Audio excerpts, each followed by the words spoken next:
গত 15 বছরে শেয়ার বাজার থেকে লুট হয়েছে 1 লক্ষ কোটি টাকার ওপরে। মাননীয় স্পিকার, একটি দেশের অর্থনীতিকে টেকসই ও শক্তিশালী করবার পেছনে যে কয়টি স্তম্ভ গুরুত্বপূর্ণ ভূমিকা পালন করে তার অন্যতম একটি হচ্ছে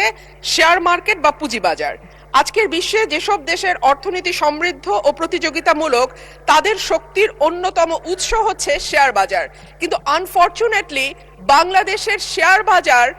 96 সালে একবার এবং 2010 সালে একবার ভয়াবহ রকম পতনের শিকার হয় এবং সাধারণ ছোট বিনিয়োগকারী যারা শেয়ার বাজারে বিনিয়োগ করেছেন তারা ভয়াবহ রকম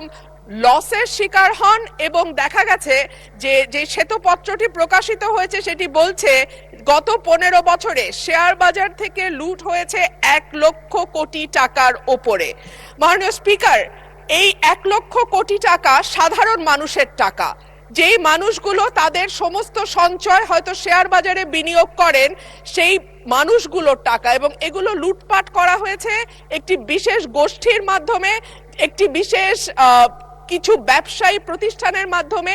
যাদেরকে কখনোই বিচারের আওতায় আনা হয় নাই। মাননীয় স্পিকার, আমি আশা করব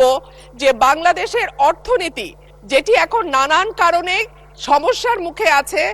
আমদানি রপ্তানির অবস্থা ভালো নয়, পুঁজিবাজারের উপর মানুষের আস্থা নাই, এই সার্বিক পরিস্থিতিতে আমি আশা করব যে মাননীয় অর্থমন্ত্রী বাংলাদেশের শেয়ার বাজার লুটপাটের সঙ্গে যারা জড়িত তাদেরকে যেমন জবাবদিহিতার আওতায় আনবেন,